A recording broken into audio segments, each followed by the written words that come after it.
Yeah, I was born in Carlson. It's a small town in southwestern Alberta. My parents had a small farm and a general store in a village near there. And when I was 6 years old, we moved to Lethbridge. I lived there all my grade school years and came to Calgary in 1971 to take chemical engineering at U of C. I met Connie in 1972 and we married in 1973. I wasn't sure what I wanted to do when I graduated in 1975, but Connie helped me. I settled on an offer from BP Canada to be a reservoir engineer for two reasons. Among the several offers that I had, BP was the one that was in Calgary, and Connie was still going to university here, so it would have been less disruption to her. And secondly, Connie convinced me that the abstract thinking that's required for reservoir engineering was ideal for me. And so off I went, and so I unwittingly chose a profession in the energy business. And it's been very exciting and stimulating for nearly 50 years. I can't imagine an industry that I'd enjoy more than engineering in the oil and gas industry. But in the mid-90s, I worked for Stampeder Exploration. I was promoted to my first executive assignment, VP Production. I met Pat in around 1995, and we had recruited Pat away from Husky Oil to come and join and run our heavy oil division at a company called Stampeder Exploration. And then after that, Pat and I were kind of locked at the hip after we sold the company and we started building other companies together. Pat and I met at Stampeder Exploration. He was one of the VPs there. This was back in the 90s, and I had just joined the company as a junior lawyer. And the company was a great company to work for, very collegial, very open, relatively small company, so everybody knew everybody. A few months before Stampeder was sold to Gulf, and as a new VP, it was a challenge to find employment. I had not enough experience to get a job as a VP, and too much experience and too high of a level to get a job in a technical role. So I was eager to follow my partner Peter Williams' suggestion that we start First Company Passage. Like stumbling backwards to get into energy in the first place, I stumbled backwards to be an entrepreneur. The first major transaction or significant transaction that Pat ever did as once he became entrepreneurial was probably back in 98, 99. We had started a private company, and the price of crude was around $10. And we were attempting to purchase a conventional heavy oil company from a pretty savvy businessman named George Outred. In the end, we succeeded in purchasing the company. We built it to about twice the size that we thought it was capable of, and we sold it for about half of the value that we thought it was worth.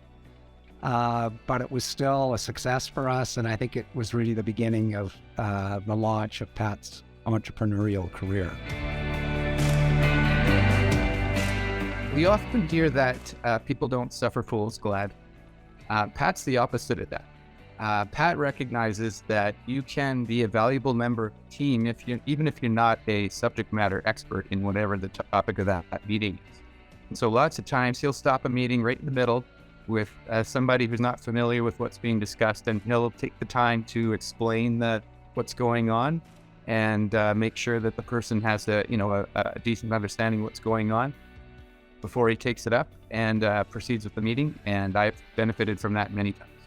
When he gets in front of a crowd or a team, and there have been many teams over the years, when he is passionate about what he's talking about, you can see the excitement spread over the crowd and the audience as they encompass the vision that he is sharing with them, and they can actually see what he's talking about. It's really nice to see.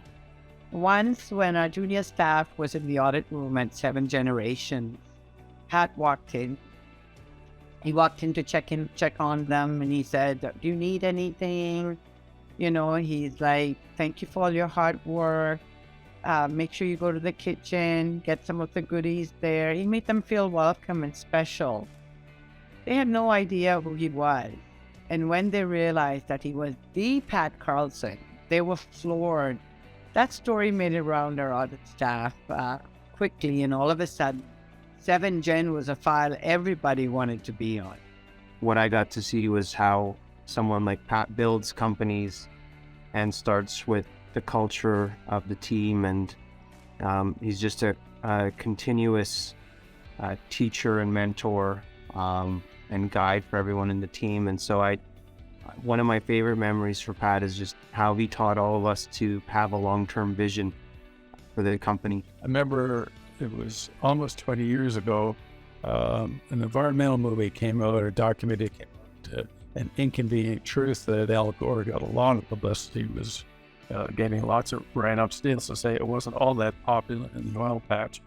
Well, Pat, rather than saying this is bunk or this isn't bunk or agree or disagree, he closed down the office one day, rented the Cineplex Theater, and encouraged all of the staff and all of the board to walk down the street and watch this documentary. And not because he necessarily believed in it or didn't believe in it. He knew it was becoming part of the vernacular, part of the discussion, and thought it's really important for us to really understand what do people think out there other than just in our little microcosm of the oil and gas business. So that's sort of that's something that not many people would do, and some people would even call Pat a heretic for doing that. I really admire it. It's just great that way.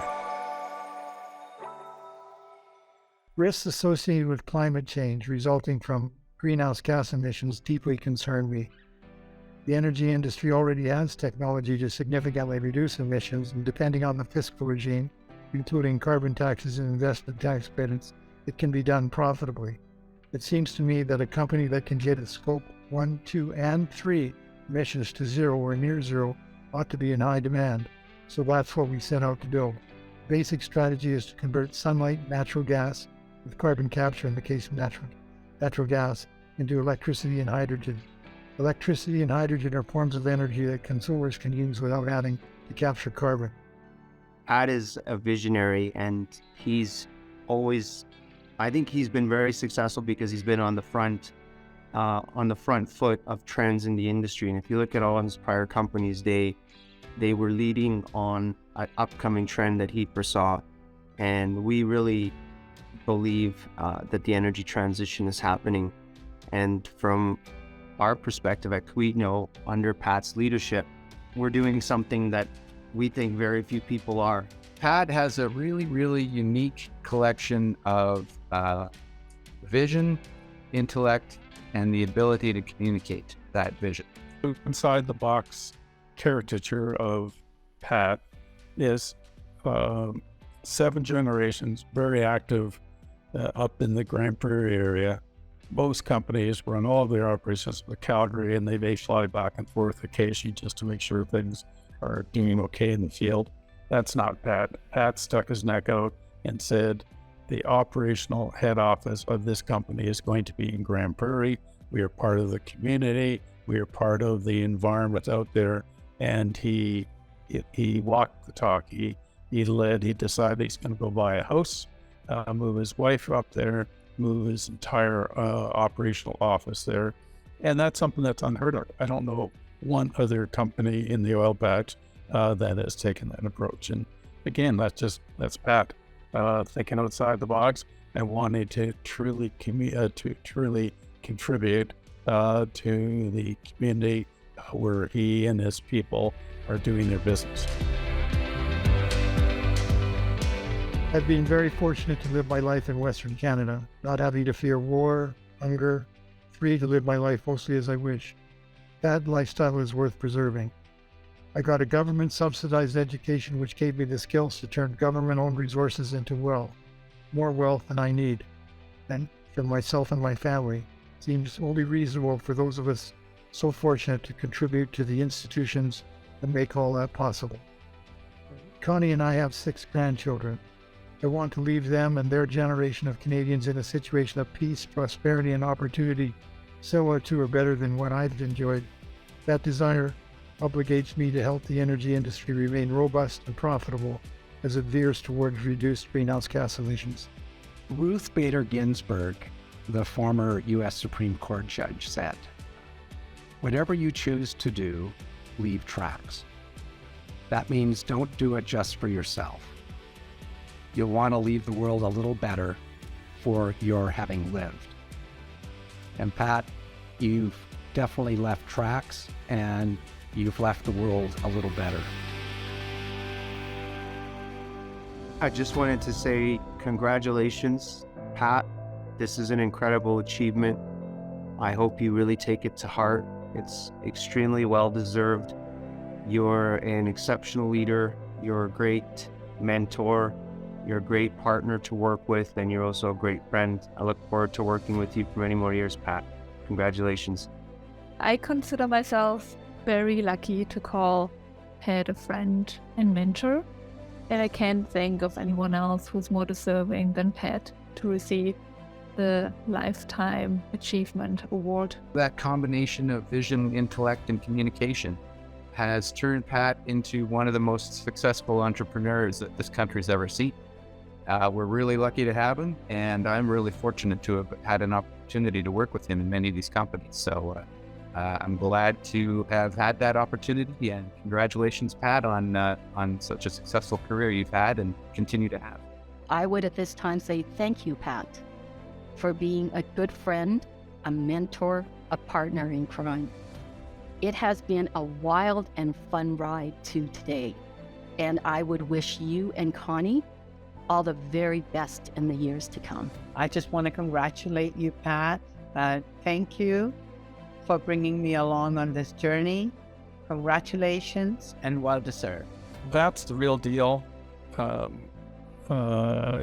He can't sit down tonight without making sure we honor his secret weapon. That's Connie, his wife. She's there supporting throughout the years. She's there encouraging him and has some phenomenal ideas.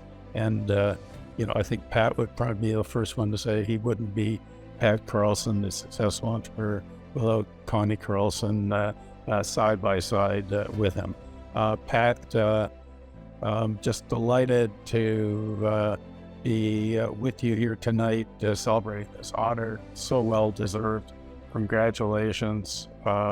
You are phenomenal at, as Rudyard Kipling said in his poem, if you can walk with kings, never ever lose their common touch.